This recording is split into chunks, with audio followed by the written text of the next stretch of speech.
Ang talambuhay at mamana ni J. Ilagan, isang bituin na maagang naglaho. Sa masalimuot na tanawin ng sining at pelikulang Pilipino, may mga pangalang nananatiling nakaukit, hindi lamang dahil sa kanilang angking galing, kundi dahil sa lalim ng kanilang naiwang bakas sa industriya at sa puso ng mga manonood.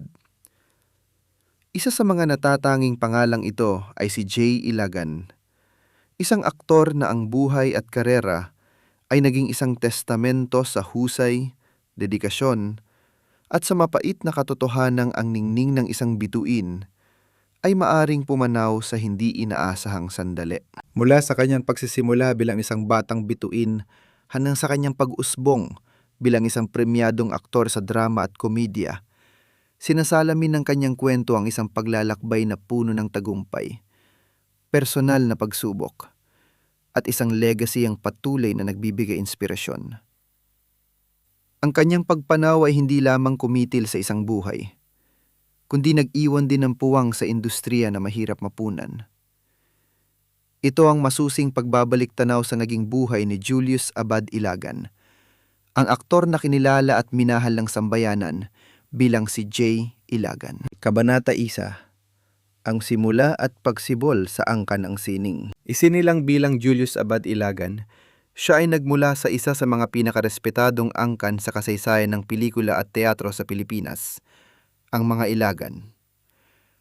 Ang dugong sining na nananalaytay sa kanyang mga ugat ay nagsilbing pundasyon ng kanyang landas sa mundo ng pag-arte.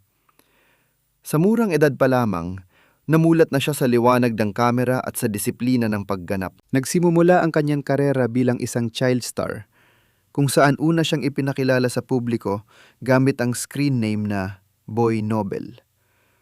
Sa ilalim ng pangalang ito, unti-unti niyang ipinamalas ang likas na karisma at talento na nagpahiwatig ng isang maningning na hinaharap. Habang siya ay nagkakaedad at lumalalim ang kanyang pag-unawa sa sining, ang kanyang screen name ay napalitan at permanenteng nakilala bilang J. Ilagan. Ang pagbabagong ito ay sumabay sa kanyang ebolusyon mula sa pagiging isang kaibig-ibig na batang aktor tungo sa isang seryoso at may kakayahang teen star. Sa mga unang taon ng kanyang karera, naging pamilyar na mukha si J sa telebisyon. Isa siya sa mga nag-host ng tanyag na palabas na Stop, Look at Listen, at lumabas din sa mga programang tulad ng Maysan Maysan. Ang mga proyektong ito ang humasa sa kanyang kakayahang humarap sa manonood at nagbigay sa kanya ng karanasan na naging mahalagang puhunan sa kanyang pag-akyat bilang isang ganap na aktor. Ang kanyang pinagmulan sa isang pamilya ng mga artista ay nagbukas ng mga pinto. Ngunit ang kanyang sariling pagsisikap at hindi matatawarang talento ang tunay na nagpatibay sa kanyang puwesto sa industriya. Kabanata 2. Pag-ibig, pamilya, at mga personal na pagsubok. Sa labas ng entablado at kamera, ang buhay ni J. Ilagan ay hinubog ng mga makabuluhang ugnayan at matitinding personal na pagsubok. Ang isa sa pinakatumatak na kabanata ng kanyang buhay ay ang kanyang naging relasyon sa kapwa-aktres na si Hilda Coronel. Ang kanilang tambalan sa pelikula ay lumampas sa puting tabing. Ang kanilang kimika ay naging isang tunay na pag-iibigan na kinakiligan at sinubaybayan ng publiko. Inilarawan bilang isang storybook romance, ang kanilang ugnayan ay naging sentro ng atensyon sa showbiz. Sa isang punto, kung saan ang kanyang karera ay pumapailan lang sa rurok ng tagumpay, gumawa si Jay ng isang desisyon na nagpakita ng kanyang mga prioridad. Mas pinili niya ang tawag ng pag-ibig at pinakasalan ang kanyang kasintahan. Ang hakbang na ito ay nagpatunay na para sa kanya, ang personal na kaligayahan ay kasing halaga, kung hindi man mas matimbang, kaysa sa propesyonal na tagumpay. Subalit, tulad ng maraming kwento, ang kanilang pagsasama ay hindi nagtagal ng panghabang buhay. Ang kanilang paghihiwalay ay naging isa sa pinakamabigat at pinakamasakit na pangyayari sa buhay ni Jay. Ayon sa kanya, ito ang isa sa pinakamasaklap na yugto na kanyang naranasan. Lubos siyang naapektuhan ng kanilang paghihiwalay Hindi lamang para sa kanyang sarili, kundi dahil sa malaking pag-aalala niya para sa kanilang mga anak. Ang sakit na kanyang naramdaman ay may mas malalim na pinag-ugatan. Alam na alam niya ang pakiramdam ng isang batang nagdurusa dahil sa hiwalay ng mga magulang, sapagkat sa murang edad ay naranasan din niya ang paghihiwalay ng kanyang sariling mga magulang. Ang karanasang ito ang nagbigay sa kanya ng bigat sa dibdib habang hinaharap ang sariling pagkabigo sa pag-aasawa. Sa kabila ng lahat, nagpakita si Jay ng katatagan. Ginamit niya ang sakit bilang lakas upang magpatuloy sa buhay. Hindi lamang para sa kanyang sarili, kundi para na rin sa kanyang mga anak. Kabanata 3. Ang sining ng pagganap at pagkilala ng industriya. Matapos ang mga personal na unos, ibinuhos ni Jay Ilagan ang kanyang sarili sa kanyang sining. Ang panahong ito ang nagsilang sa ilan sa kanyang pinakamahuhusay at hindi malilimutang pagganap. Tumanggap siya ng maraming proyekto na nagpamalas ng kanyang kahangahangang versatility bilang isang aktor. Ang kanyang filmografiya ay isang koleksyon ng mga klasikong pelikulang Pilipino na sumasaklaw sa iba't ibang genre. Kabilang sa kanyang mga naunang makabuluhang pelikula, ang Tubog sa Ginto at Santiago, 1970. Sinundan ito ng mga proyektong tulad ng Unang Tibok ng Puso, Inspiration at Leron-Leron Sinta, 1972. Tutti Frutti at Ang Hiwaga ni Maria Cinderella, 1973. At ang Antolohiyang 3, 2, 1, 1974. Nagpatuloy ang kanyang pag-arte sa mga pelikulang Karugtong ng Kahapon, 1975. Kay Haba ng Gabi, Kay Ikli ng Umaga, at Alibatong Bato, 1970. Pagsapit ng dekada 80, lalong tumingkad ang kanyang husay sa mga pelikulang Bakit Bughaw ang Langit, Kisap Mata, at Pabling, 1981. Sana, Bukas Pa ang Kahapon, Paano Ba ang Mangarap, at Bad Bananas sa Puting Tabing, 1983. At ang mga kinilalang Soltero at Sister Stella L, 1984. Isang mahalagang pangyayari sa kanyang karera ang pagkakapili sa kanya para sa pangunahing papel sa obra maestra ni Lino Broca na Maynila, Sa Mga Kuko ng Liwanag. Nakapag-shooting na siya ng ilang araw para sa pelikula, subalit siya ay pinalitan ni Bembol Rocco sa naturang role. Ang dahilan ay ang kanyang timbang noon ay hindi umano tugma sa karakter na isang probinsyanong payat at naghihirap. Ang karanasang ito, bagamat isang dagok, ay nagsilbing motibasyon para kay Jay. Sinubukan niya magbawas ng timbang upang mas maging karapat-dapat sa mga susunod na papel na maaring ibigay sa kanya. Nagkaroon din ng pagkakataon si Jay na magtungo sa Estados Unidos upang mag-shoot ng isang pelikula. Pagkatapos ng proyekto, pinili niyang manatili muna roon upang hanapin ang kanyang sarili.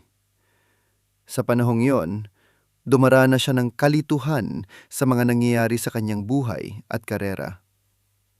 Kinailangan niyang pansamantalang lumayo upang magkaroon ng linaw ang kanyang isipan at makahanap ng bagong direksyon. Nang siya ay nagbalik sa bansa, mas naging matatag at pokus ang aktor. Ipinagpatuloy niya ang kanyang pag-arte at nakakuha ng mas magaganda at mapaghamong mga papel. Ang kanyang dedikasyon ay nagbunga ng sunod-sunod na pagkilala mula sa mga kritiko at award-giving bodies. Noong 1980, napanalunan niya ang Best Supporting Actor Award mula sa Metro Manila Film Festival para sa kanyang pagganap sa pelikulang Brutal. Mula siyang nanalo ng parehong parangal noong 1982 para sa pelikulang Kisap Mata. Noong 1984, kinilala siya bilang Best Actor ng Gawad Urian para sa kanyang iconic na papel sa Sister Stella L. Sa parehong taon, nakuha rin niya ang Best Actor Award mula sa Catholic Mass Media Awards para sa pelikulang Soltero. Noong 1988,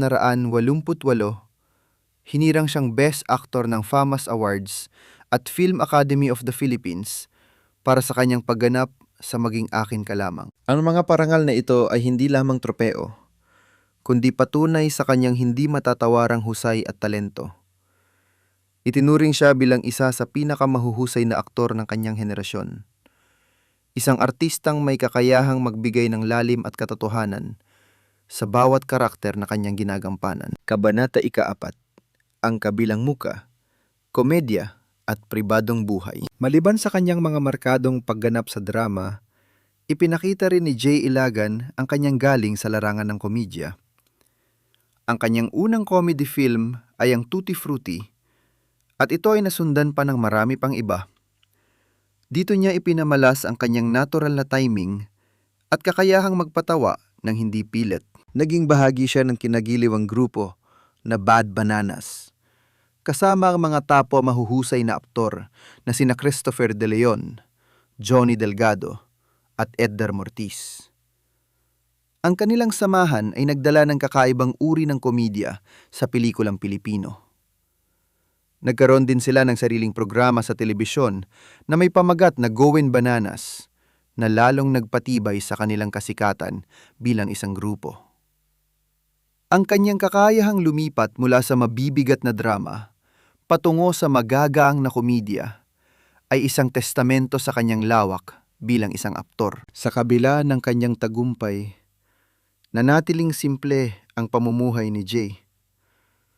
Sa mga huling taon ng kanyang buhay, ang kanyang naging live-in partner ay ang actress na si Amy Austria. Pinili ni Jay na panatilihing pribado ang kanilang relasyon at hindi magbigay ng maraming impormasyon sa publiko.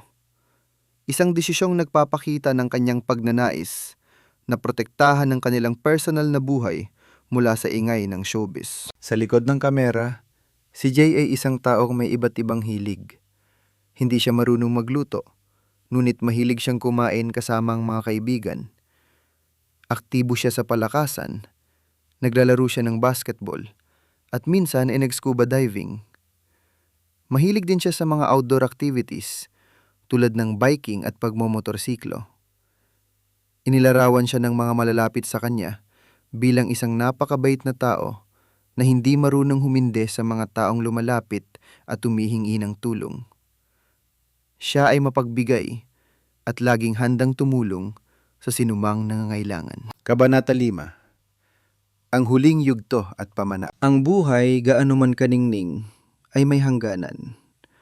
Para kay Jay Ilagan, ang katapusan ay dumating ng biglaan at napakaaga. Noong Pebrero 3, 1992, sa edad na 30, pumanaw si Jay Ilagan dahil sa isang malagim na aksidente sa motorsiklo.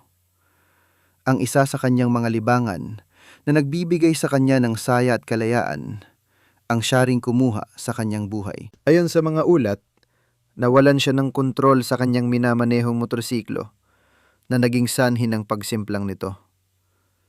Ang pagbagsak ay nagresulta sa matinding pinsala sa kanyang ulo na siyang ikinamatay niya. Ayon din sa police report, ang aktor ay walang suot na helmet at iba pang safety gears na mangyari ang aksidente. Ang mga labi ni Jay Ilagan ay inihimlay sa Loyola Memorial Park sa Marikina. Ngunit bago nito, sa isang huling akto ng pagbibigay, ang kanyang mga mata ay idinonate. 2 babaeng nangangailangan ng corneal transplant ang nabiyayaan at muling nakakita dahil sa kanyang pamana. Hindi man nagtagal si Jay Ilagan sa mundo, ang marka na kanyang iniwan sa industriya ng showbiz ay mananatili habang buhay. Marami ang humanga at nagmahal sa kanya at nakuha niya ang respeto ng kanyang mga kapwa-artista.